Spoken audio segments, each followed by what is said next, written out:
Hello, my name's Adriaan and I'm age 66. I'm a gay man. I guess my first experience of depression was after I moved to Vancouver. In the first 10 years, I started to become aware of seasonal affective disorder.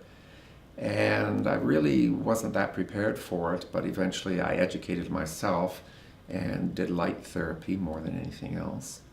But the real watershed moment was when I had a young niece die suddenly at the age of 15. She was from Seattle, and I ended up, it was very shocking to the family because she had committed suicide.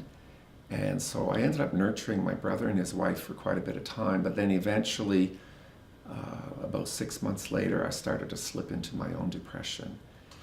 And as a result of that too, there were other periods in my life that in hindsight, I realized that I had been depressed.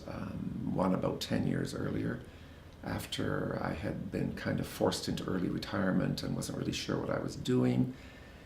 And then another period about 10 years before that, where I had worked with people with HIV during the 80s and saw many, many young people and friends dying. And so I had literally just sauntered into a very stressful period and was depressed.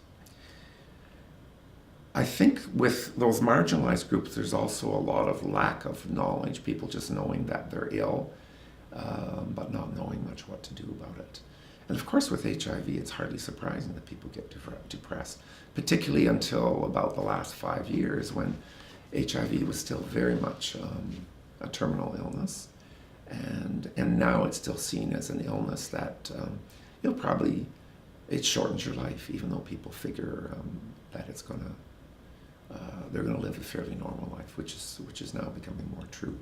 But there's depression, of course, caused by the fact that there's constant battle with keeping the immune system at a level that is working and keeping those counts, viral load and immune cell counts at the optimal level and staving off illness, opportunistic illnesses and flus and things like that.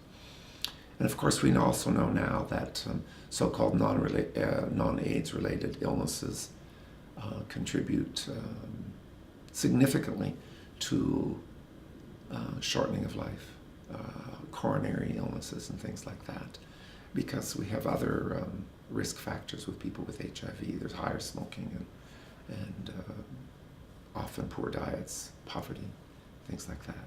So all of that contributed to my depression. It was an overlay of professional knowledge as well as personal depression. So.